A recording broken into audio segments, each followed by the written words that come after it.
Welcome to Dr. Jester.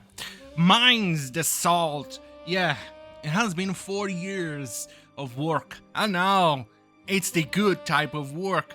The salt mining. Here it is from Random Polls. Dragon Age the Velgad lead writer Patrick Weeks melts down after Donald Trump wins the Tangerine Man in the US election for president. It's delicious. Obviously, he is in Blue Sky, which is a platform that nobody uses except some very fringe, ultra far left idiots. But then again, he's an idiot who really literally gave us Dash and the narrative in Dragon Age. But either way, his mining his salt is chef's kiss. Here is some of the stuff that he reposted. Lawrence Saldana talking about how the Electoral College is a massive voter suppression technique and it enrages me that it is still controlled by white fucking slavers! Centuries later, and all while people refuse to even murmur the word supremacist. I think the Electoral College is one of the best ideas ever that actually protects people. It actually protects the voices of the people who live in areas that are not densely populated, because their needs are different than the needs of the people who are in cities. Their needs are very different, so their voices need to be equal, especially because you cannot have the same density of population that you have in a tightly packed city like in New York. You won't find the same level of, well, being tightly packed like in a sardine can. What, in the middle of Nebraska? I am sorry, but that's the absolute truth. And people in those states, they need to create things so the fat idiots and the fat slobs at New York who just prefers the fancy dish or something organic, well, it comes out from those states, you know, the farms. Yeah, I know some of the leftists actually believe that food comes from the supermarket. Yeah, that delusional. Anyway, here's another one. Oh, one more thing. The Harris campaign has been warning about this for days now, but it bears saying again. So we properly declare victory tonight. Do not fall for it. They now said loudly. Team Harris are suspecting and they're prepared to act. Yeah, Trump won. Even with a popular vote. Yeah! Right. Here's another retweet. Or reposted, actually. It's Blue Sky. Nobody uses that garbage. Mine is 2% for being black. Mine is 2% for being a woman. That's all it took to make it disclosed. It is, in fact, not over. And the fact that people in charge were more scared of ruining America's image in their hands than they were allowing insurrectionists and traitors to roam free. Well, you're in a mental breakdown, aren't you, buddy? Jesus Christ, why do they all have these Blue Sky .social? It's just so dumb. Anyway, as a JVL... No, sorry. Here's another retweet, or in this case, a repost. As pointed out, Harris ran a smart campaign. She was a solid candidate. Trump ran a disastrous campaign and is in clear decline. This was a clear choice. No matter who wins, half of the voters either chose bigotry or authoritarianism or had no problem with it, and that's hard to take. Well, considering the election campaigns, we can see that the counter wasn't doing so well. Yeah, she was not. In fact, she avoided debates, she avoided discussions, she avoided everything, and it all was controlled. Here's another one. And do not obey in advance. I really like this take here. Me. Well, why are you quoting this? If you're not giving up now before it... Ooh, is that a podcast? No, I don't think it's Indian. Okay. Before every last vote is tallied when the race has not been called. Some people are still blind and woohoo boy. As someone who works in authoritarian countries, I have bad news for you. You'll be over the next 4 years. Do not pay in advance.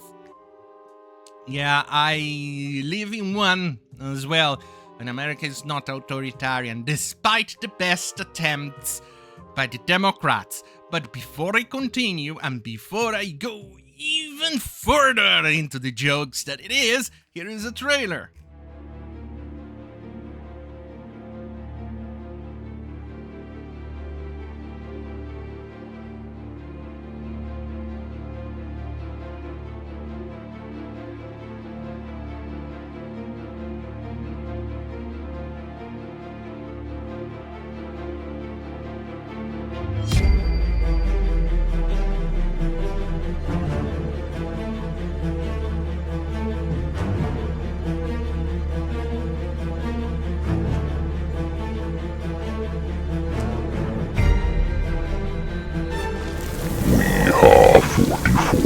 We are few. We are God's chosen knights. We are born of sin and crime. We are repentance personified. We are immortal. We are legend. We are God's wrath made manifest. And we know no fear.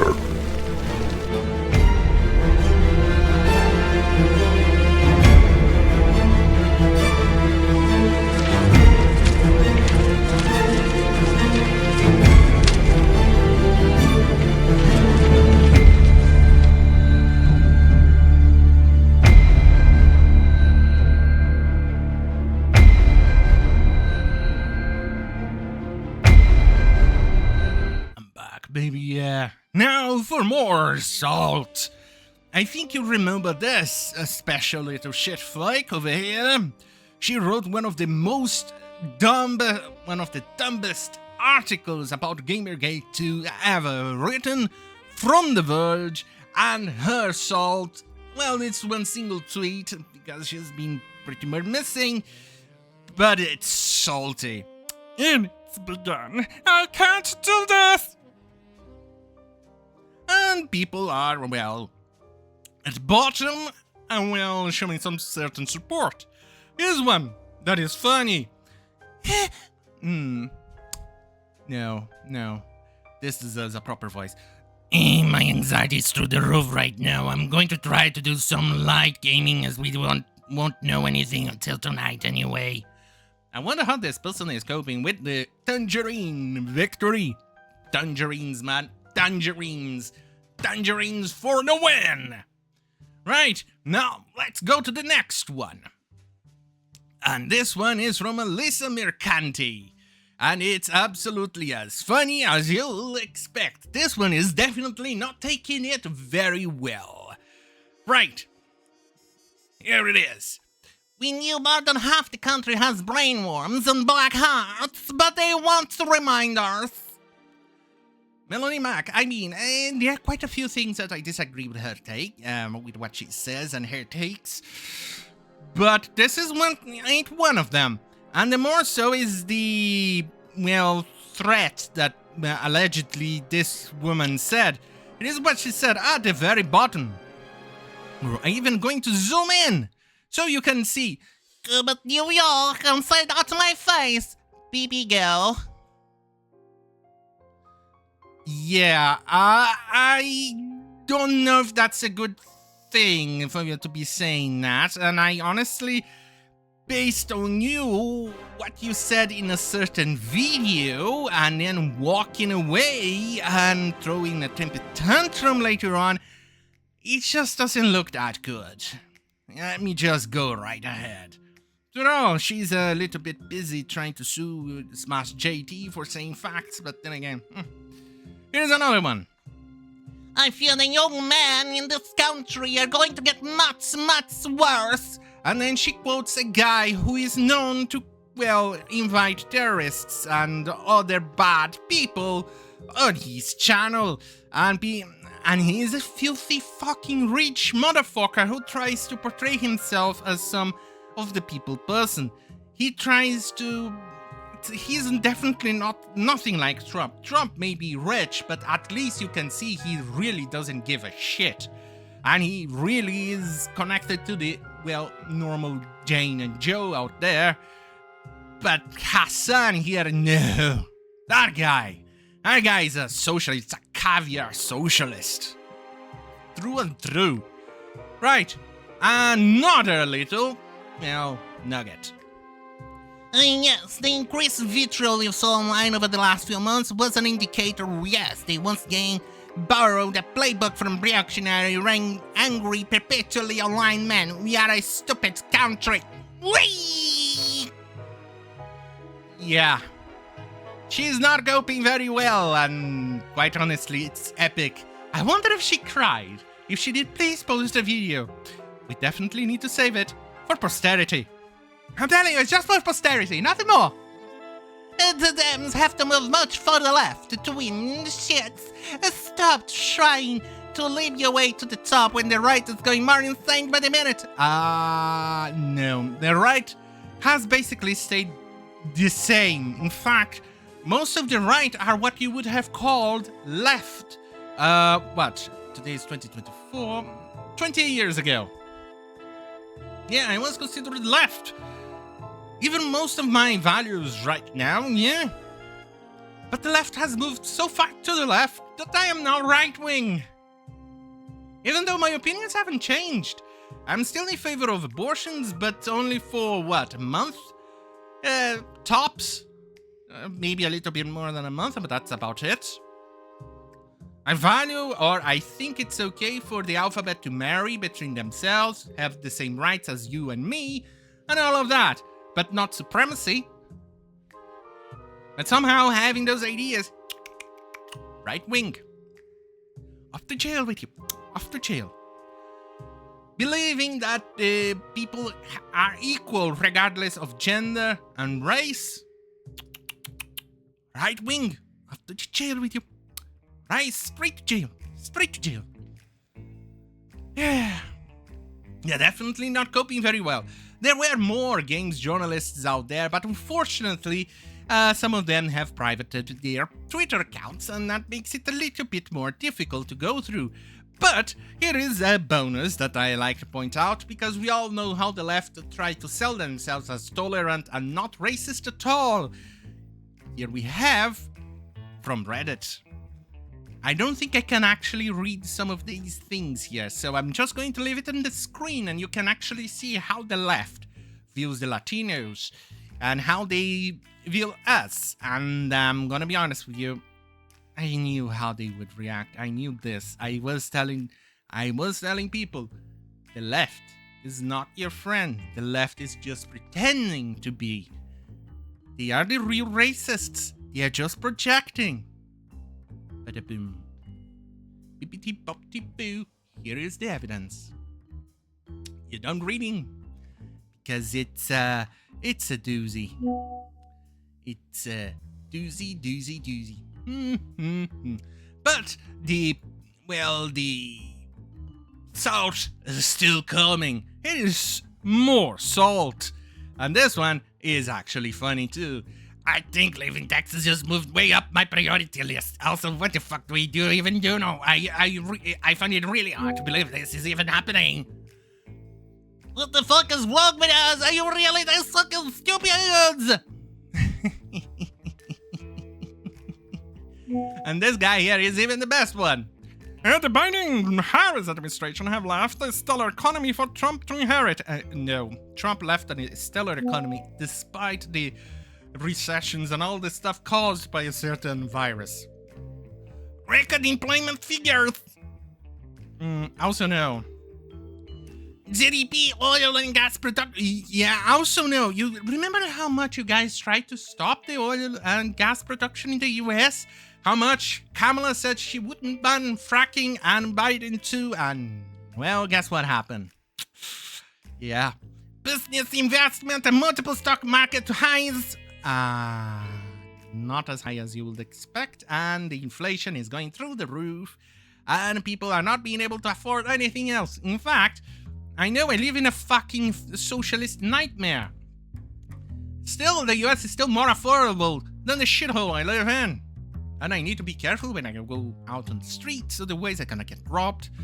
Anyway, USA has handled worldwide inflation better than comparable economies, including Australia. I think it's 2.4 now. Let's Trump administration fuck everything up within 2 years, just as history has shown before. Only the next Democrat administration come in and fix everything, just as history has shown before. No, you moron. Trump fixed the economy. In fact, the best years of anybody's lives in the recent times that were not in the 80s, during the Reagan times, was during Trump. Yeah. But these people are, well, unable to cope. They cannot accept facts. They try to ignore the past. But I think the biggest and most delicious salt I have left for the last, and it's funny. From Vanity Fair. 34 felony counts, 1 conviction, 2 cases pending, 2 impeachments, 6 bankruptcies. 4 more years, the 47th president, American presidents.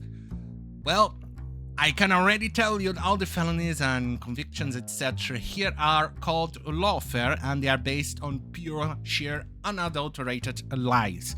The impeachment is just evidence how much you Democrats actually hate democracy. Bankruptcies, it doesn't mean what you think it means. It simply means when the people just want it to stop people charging for the debt, give it some time for it to recover, and then you pay the debt. And 6, in comparison to how many businesses Trump runs, isn't it over hundreds or something thereabouts? 6 is just a tiny, tiny amount. Oh well, tiny little details that Vanity Fair doesn't seem to care about. Well, as a certain famous YouTuber says, a known salty cracker says, the salt must flow, and boy oh boy, the salt is gold. Oh, I can't wait to see more of the salt. And there's so much salt that it's getting quite a little bit difficult to actually compute and get everything. And I'm enjoying it. Every single tiny little bit, especially on the journalists. Oh boy. Well, on that goddamn fucking hell, I hope you have a great fun collecting all the salt, because I sure am.